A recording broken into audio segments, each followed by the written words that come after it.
د افغان طالبانو او پاکستان د اړیکو په اړه د نړیوالو ورځپاڼو تبصرې پاکستان د امریکا په وتلو نه بلکې د اشرف غني په وتلو خوشحالي وکړه، خو څنګه بلاخره د همغه جمهوریت ارمان ورغی. پاکستانی استخبارات څنګه په خپله پلان شوې لوبه کې پاتې راغلل؟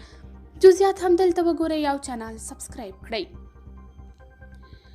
ایرویشیا خپرونې د پاکستان او افغان طالبانو پر اړیکو لیکنه خپره کړې ده او هغه مشهورې مقولې ته یې اشاره کړې ده چې وایي په سیاست کې دایمي دوست او دښمن نه وي، یوازې پکې ګټې مطرح وي. د خپرونې په وینا د همدې لپاره سیاستوال په ځانګړي ډول د یوه هیواد چارواکي اوږدمهاله سیاسي ګټو ته ګوري او بیا پریکړې کوي.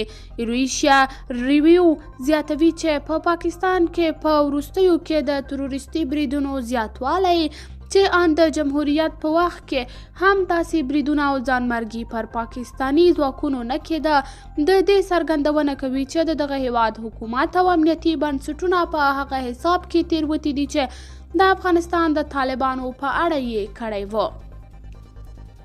په پاکستان کې تروریستي ګواښونه وروسته تر هغې زیات شول چې تحریک طالبان پاکستان ډلې د 2021 کال په نومبر کې له اسلام آباد سره د شوي اوربند د پای ته رسیدو اعلان وکړ. په دې مطلب کې وړاندې راغلي دي چې یاغیان په ټوله نړۍ کې توانېدلي دي چې له خپلو اړیکو او له سیمې بهر له ملاتړه ګټه پورته کړي. تحریک طالبان پاکستان هم له دې قاعدې مستثنا نه دی.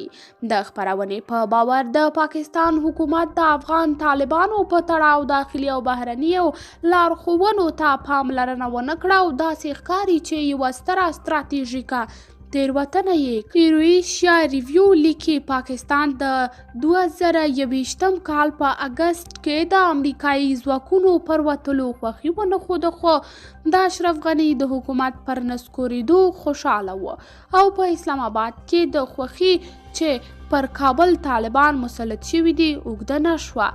د خپرونې په باور لکه څرنګه چې تمه کېده طالبانو له بیا واکمنۍ وروسته خپلو ملي ګټو ته پام وکړ چې د پاکستان له بیړنیو امنیتي ارزونو سره یې سر نه خوړه. ایرویشیا ریویو زیاتوي د هغو سترو ګواښونو سربیره چې طالبان په افغانستان کې ورسره مخامخ دي. د پاکستان او افغانستان د اړیکو وړاندوینه ګرانه ده، خو پاکستان په دې پوه شوی دی چې د تحریک طالبان پاکستان پر ضد باید لاس په کار شي. قدرمنو کتونکو، تاسې د دې موضوع په هکله څه نظر لرئ؟ کمنټ کې شریک، ویډیو لایک او چینل سبسکرایب کړئ.